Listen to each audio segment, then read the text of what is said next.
Spinoza lui-même savait les règles du jeu. Et il a accepté le kherem. Je suis opposé absolument à punir personne pour ses idées. Je n'approuve pas des kherem.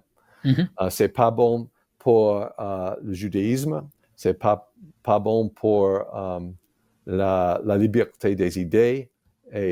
Mais je crois que dans cette instance, le kherem était justifié. That's good.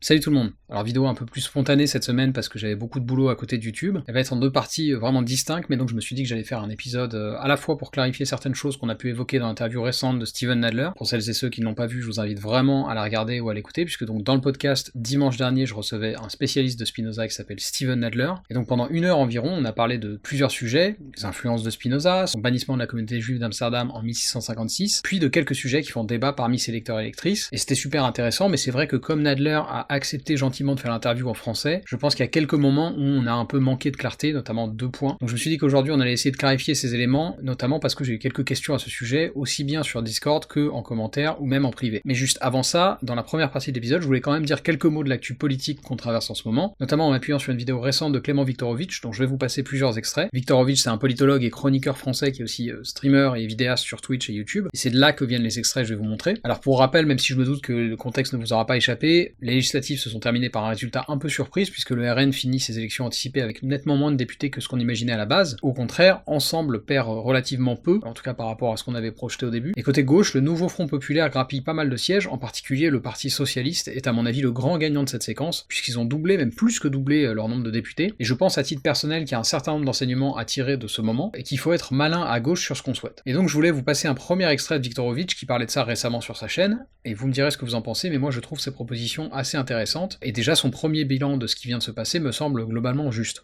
Il n'y a pour moi que peu de raisons de se réjouir de ce qui s'est passé en réalité hier. On peut se réjouir au sens où on a évité le pire. C'est un sursaut, notamment de la gauche et de l'électorat de gauche qui s'est réveillé, qui est allé aux urnes et qui obtient une belle victoire, et on peut s'en réjouir. Et c'est un sursis au sens où le danger proto-fasciste a été écarté pour au moins 1 an. Si la gauche s'engage, comme je le crains, dans la voie du gouvernement. Pendant 3 mois, on aura des mesures sociales. Ensuite, ce gouvernement va se fracasser sur le vote du budget. Il sera immédiatement censuré. L'Assemblée nationale sera ingouvernable. Nous aurons probablement à ce moment-là un accord de coalition de la honte. Si la gauche vient accepter un accord de gouvernement avec la Macronie, qu'est-ce qui se passe la prochaine fois ?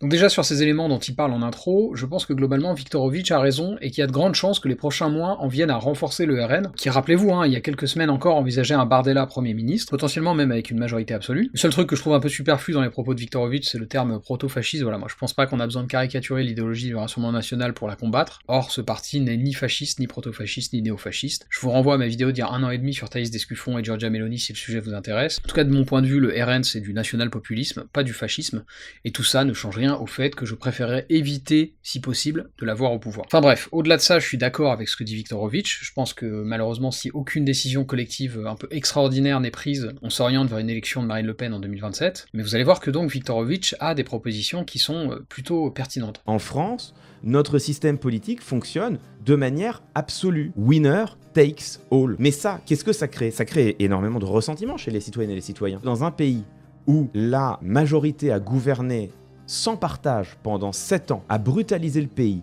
n'a jamais écouté les contradicteurs, venir s'associer à cette majorité, c'est immédiatement être déshonoré par son bilan. Tu ne peux pas subitement passer à un système d'alliance électorale dans un système politique qui a fonctionné auparavant sur un mode présidentiel. Ça ne marche pas. Une crise institutionnelle appelle une solution institutionnelle. Il faut changer la Constitution.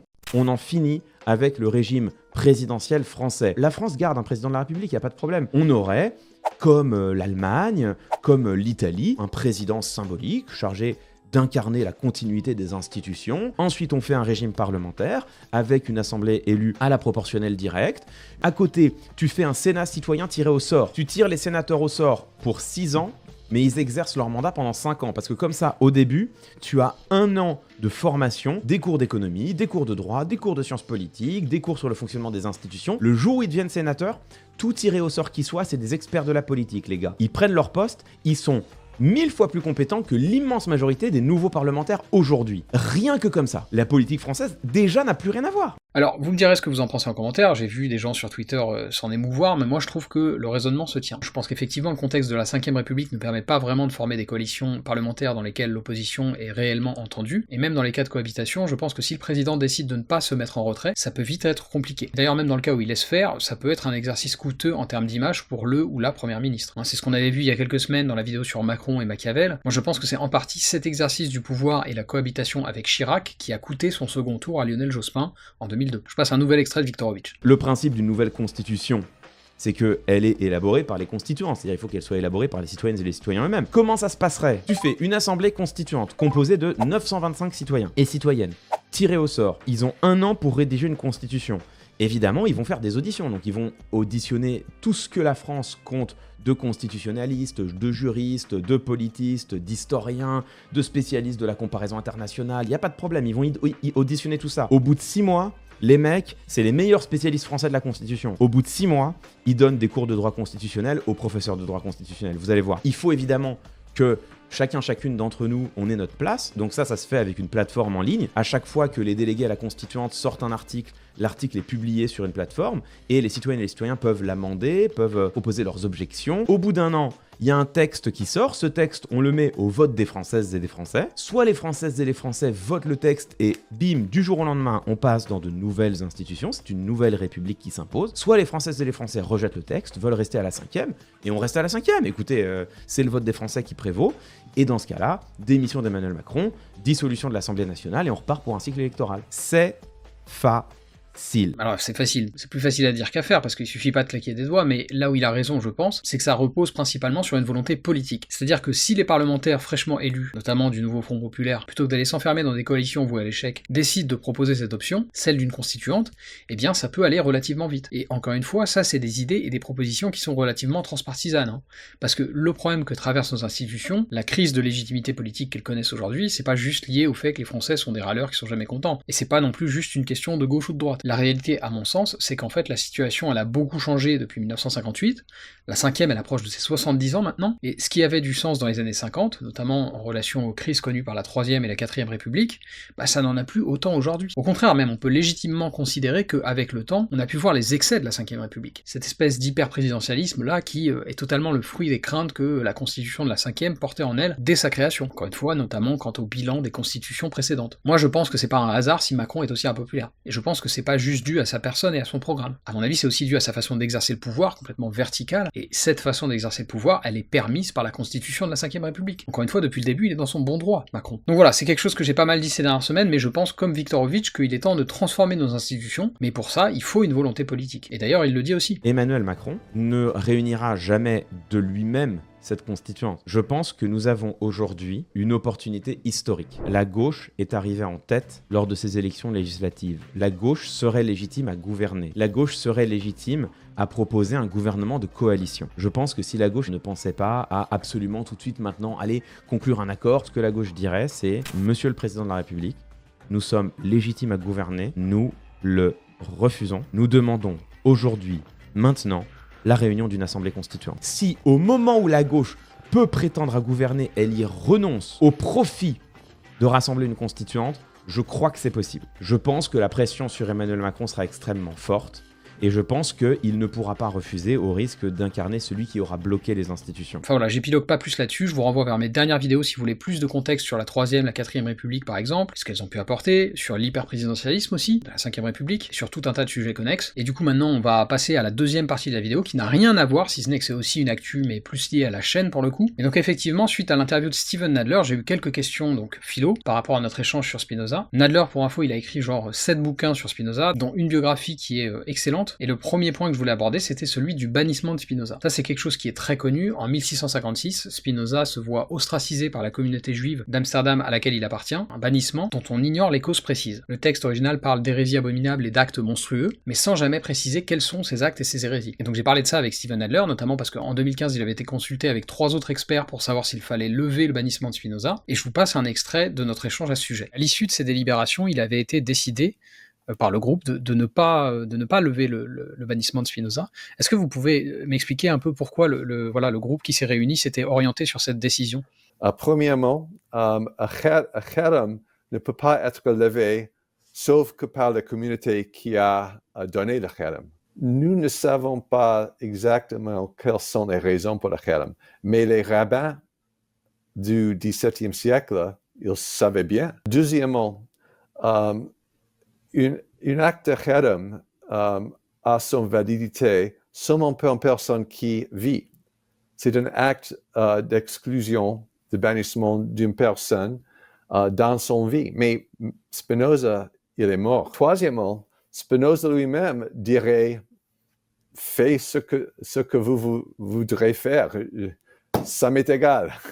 I don't care. Alors cette séquence a un peu déplu à une personne qui regardait le podcast, qui m'a mis un commentaire un peu moqueur, et en fait je pense qu'il manque un truc crucial qui n'est pas dit dans cet extrait, à savoir que Steven Adler n'explique pas pourquoi, d'après lui, dans le contexte de l'époque, ce bannissement de Spinoza pourrait être justifié. Ce qui semble paradoxal, puisque lui-même dit bien qu'il est opposé à cette pratique. Il faut bien prendre en compte que l'antisémitisme, c'est pas quelque chose qui est particulièrement récent. Les civilisations chrétiennes, aussi bien que musulmanes, ont depuis longtemps eu des attitudes discriminatoires avec les juifs, et donc si Spinoza par exemple est né à Amsterdam, c'est pas un hasard. La famille de Spinoza, elle vient du Portugal, et ils ont quitté la péninsule ibérique pour fuir l'Inquisition. Quel rapport avec son bannissement? Eh bien, le rapport, et Steven Adler l'a expliqué dans d'autres interviews, c'est que je pense la communauté d'Amsterdam à laquelle Spinoza appartenait n'était probablement pas méga sereine quant à sa propre sécurité. Et il est très possible qu'ils aient vu toute forme de critique à leur rencontre comme une menace pour eux en tant que communauté. Or, même si Spinoza n'avait encore rien publié en 1656, on pense, et c'est ce que dit Steven Adler, qu'il tenait déjà des propos plus ou moins publiquement, qui était critique des dogmes et des institutions religieuses, notamment juifs, puisque lui-même venait de cette communauté-là. Et donc ça peut expliquer en fait ce bannissement. C'est-à-dire qu'il y a une communauté qui se sentait un petit peu assiégée, qui se sentait à risque, qui a décidé d'exclure quelqu'un qui,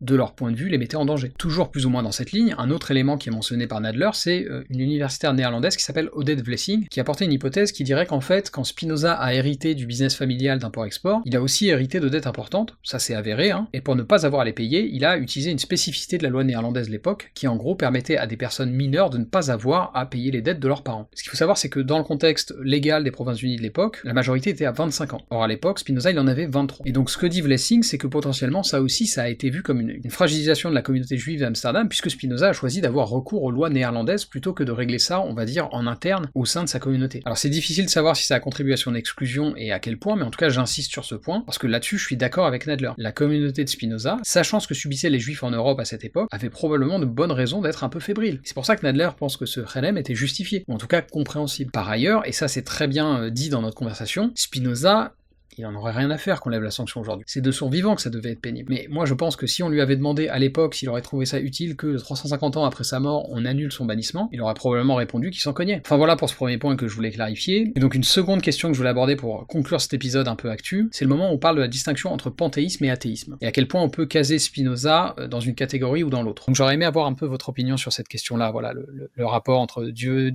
nature, à quel point on peut lire ou pas du panthéisme chez Spinoza par rapport à ça.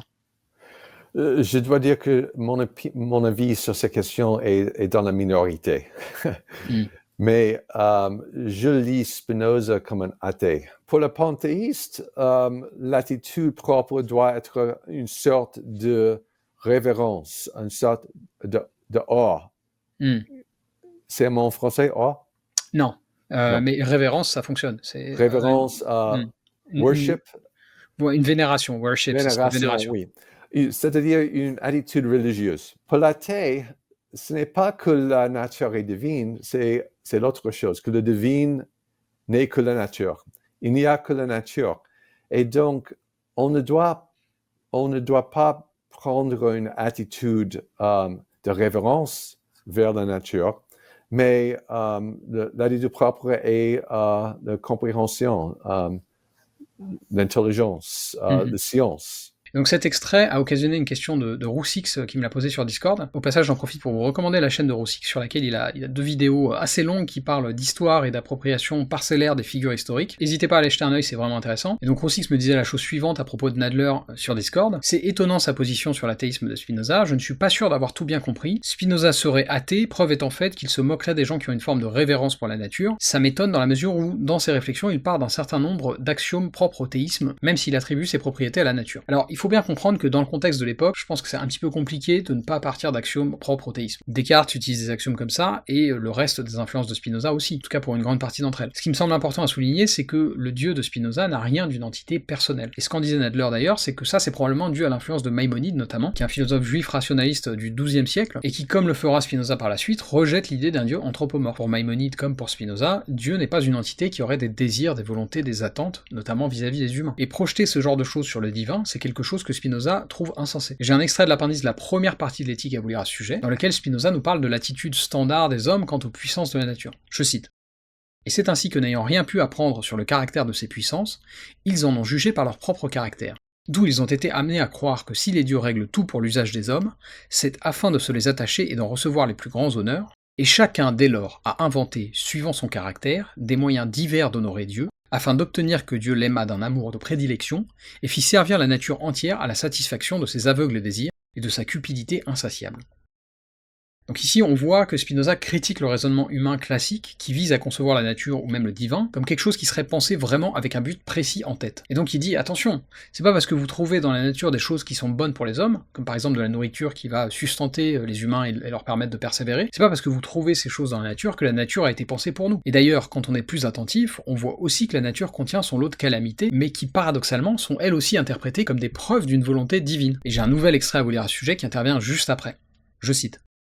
Au milieu de ce grand nombre d'objets utiles que nous fournit la nature, les hommes ont dû rencontrer aussi un assez bon nombre de choses nuisibles, comme les tempêtes, les tremblements de terre, les maladies, etc. Comment les expliquer ?